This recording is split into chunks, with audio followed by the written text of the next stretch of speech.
Selamat malam semuanya. Perkenalkan, saya Baskoro Dejo dan saya mengajar di jurusan arsitektur ITB. Tetapi saya juga aktif sebagai arsitek praktek di Hepta Studio di Bandung. Ya, tadi kita dengarkan banyak sekali pendapat mengenai 2020. Bagi saya pribadi, 2020 ini sudah kita jalani 1 tahun. Itu merupakan tahun penuh kerinduan. Saya rindu dengan mahasiswa-mahasiswa. Karena bayangkan, saya biasa bertemu dengan mungkin lebih dari 200 mahasiswa tiap tahun ya. Tapi tiba-tiba dalam setahun kemarin itu saya tidak bisa bertemu sama sekali dengan satupun mahasiswa arsitektur. Memang tidak apa-apa sih kalau dosennya rindu. Mahasiswanya saya pikir juga tidak akan rindu dosennya. Tapi yang ingin saya ungkapkan di sini adalah bahwa belajar mengajarnya kemudian menjadi lain sama sekali. Sebagai contoh misalnya kalau saya mengajar di depan kelas, itu saya mendapatkan energi dari para mahasiswa saya yang melihat saya dengan berbagai gesture yang menarik, ya, senyum, matanya berbinar-binar, tangannya bergerak-gerak. Itu merupakan suatu sinergi antara yang mengajar dan yang belajar, itu menjadi suatu yang positif. Tetapi sekarang saya harus mengajar di tempat yang jauh. Sebagai contoh, misalnya saya mengajar di studio gubahan bentuk.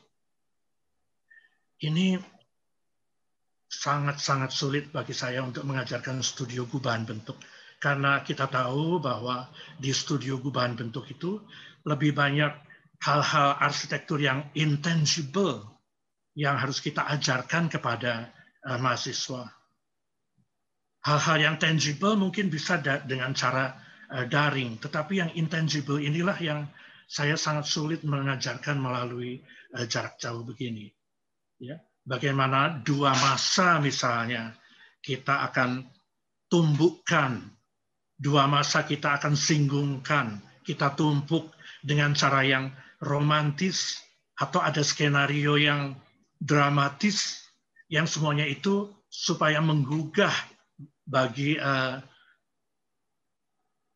pengamat desain kita. Kita kan ingin membuat suatu desain komposisi masa-masa dalam gubahan bentuk itu yang menggugah. Nah, itu bagaimana cara mengajarkannya lewat jarak jauh ini.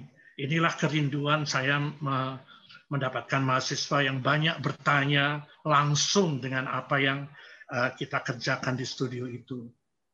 Belum mengenai studio perancangan. Kita harus meninjau site. Ya, meninjau. Saya selalu mengajarkan kepada teman-teman mahasiswa bahwa dalam merancang suatu fasilitas di site, kita harus mendengarkan bisikan site. Kita harus betul-betul bisa mengamati site. Bagaimana dalam situasi daring begini kita bisa mengunjungi site? Tidak mungkin. Akhirnya kita hanya mengandalkan suatu yang intangible itu menjadi suatu kekuatan telepati yang menyerap energi dari jauh, kemudian kita cerna di dalam diri kita. Sangat sulit dan sangat melelahkan untuk mengajarkan hal-hal yang intangible di dunia arsitektur ini. Tahun 2020 penuh dengan hal-hal demikian. Ya.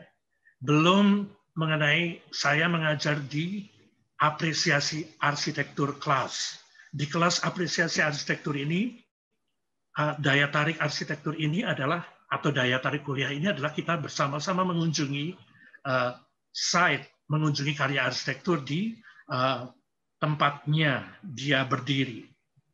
Ya sudah klise kalau kita mendengarkan, melihat langsung akan lebih bla bla bla. Tetapi memang yang terpenting adalah di dalam waktu kita bersama-sama berada di site, itu akan banyak stimulus dari lingkungan sekitarnya yang itu akan menimbulkan respons pada para mahasiswa itu untuk berdiskusi dengan kita. Justru diskusi yang terjadi di lapangan itu pada waktu kunjungan ke lapangan dalam kuliah apresiasi budaya itu yang penting, ya. Dalam daring diskusi itu terasa hampa, ya. Itu 2020 memang demikian. 2021 bagaimana proyek-proyek kelanjutannya? Untungnya HEPTA yang saya bantu merancang beberapa proyek di HEPTA Studio ini banyak mengerjakan proyek-proyek pemerintah. Proyek-proyek pemerintah ini seperti kampus ITB di Cirebon, perpustakaan umum dan sebagainya, itu adalah proyek-proyek yang masih jalan di masa pandemi ini. Sehingga itu yang membuat kita tetap bersemangat. Tapi ya begitu, kita harus mengandalkan survei site tidak mungkin. Kita harus mengandalkan map-map pada big data yang ada di sini. Dan itu saya kira akan menghilangkan kita menangkap aura-aura dalam site yang kita butuhkan untuk merancang yang intangible itu. Akhirnya apa? Di tahun 2021 ini saya harus belajar mengenai VR. Di kantor kami sekarang semua harus memakai VR, virtual reality, untuk bisa menerangkan kepada klien dengan melihat hal yang sama secara 3 dimensi, memakai kacamata khusus seperti Matrix, dan VR ini sudah kita pakai di dalam studio kami untuk bersama-sama mengapresiasi ruang 3 dimensi yang kita desain. Wah, saya sebagai generasi kolonial hidup di masa milenial ini sungguh sangat beruntung. Saya bisa bersama-sama dengan para arsitek muda yang bergaya, talenta, dan penuh agresif ini. Dan saya ingin tahun 2021 kita akan mendapatkan lebih banyak klien lagi, yaitu di pelosok-pelosok seluruh tanah air ini. Proyek kami yang terakhir ini justru di Padaherang, di Pangandaran. Seorang teman yang pensiun kembali ke desa tempat kelahirannya, ingin membangun desa, membuat suatu mandapa, tempat dia mendidik masyarakat di sekitarnya melalui mandapa atau pendopo ini, dan rumahnya ada di atasnya. Proyek yang menarik.